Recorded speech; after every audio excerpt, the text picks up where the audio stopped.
Okay, Mark, AFCON 2013 is around the corner, and a lot of South Africans have been quite caught by surprise that actually it's about to be announced, the host city is about to be announced. And there's been a lot of drama about Cape Town, number one, and Johannesburg, number two.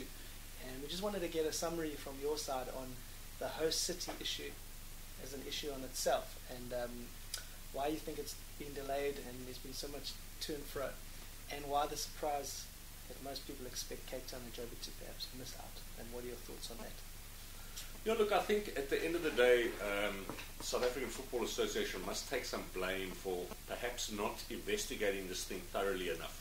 I understand the rationale behind wanting to host the Nations Cup this quickly. You want to keep the momentum going from the World Cup. You know, the World Cup brought opened a lot of new markets for football in this country, brought a lot of new spectators with spend, potential for replica shirts, coming to games, blah, blah, blah. You know, so that I understand the need to keep that potential going and also to utilize the stadiums. But I don't think they fully understood the magnitude of the Nations Cup and exactly what the costs thereof were. And when they went to Gabon and Equatorial Guinea and had the relevant meetings and did the relevant study, found that, you know, it's going to cost them a minimum of 100 million rand for a 3-week tournament. So they've subsequently, being SAFA, they've got no money.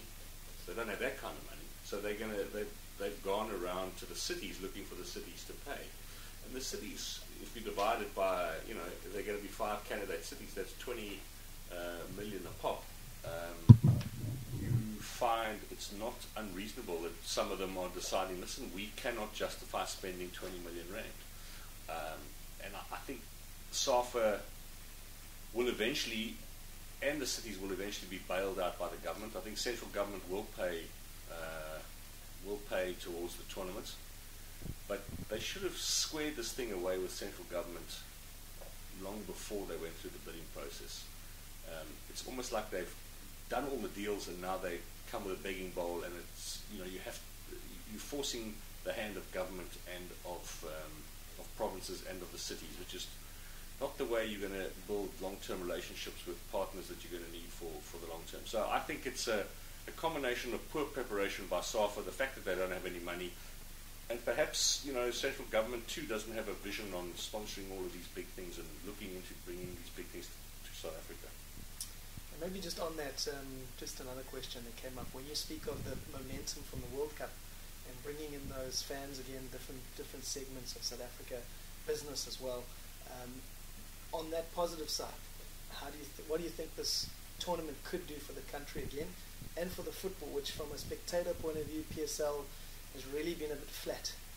It's not been very pretty lately. So on the plus side, could this be a nice launch pad again into the future for our local football? No, I don't think so. I think anyone who has visions of the Nations Cup being a kind of a mini World Cup is going to be severely disappointed. I mean, the Nations Cup is what it is. It's the African Championship. It has 3 or 4 very big teams with very big players. You know, you're going to have a Samuel Eto'o, Didier Drogba, hopefully Yakubu, you know, some of the Essien, Obi Mikel, some of the big names of African football. But that's kind of where it ends. You know, you're also going to have a potential Sierra Leone, Rwanda, Eritrea. You know, there is a chance that there's always a smaller team in the tournament, as we've seen over the last couple, Equatorial Guinea, for example. So I don't think it has that appeal in the crossover market that the World Cup had. And I think people came to the World Cup not for the football per se, but because it was the World Cup. I think those who come to the Nations Cup come more out of interest around football and around the tournament and around the teams that are participating. It's like going to, I'll do that again, you want to cut it, eh?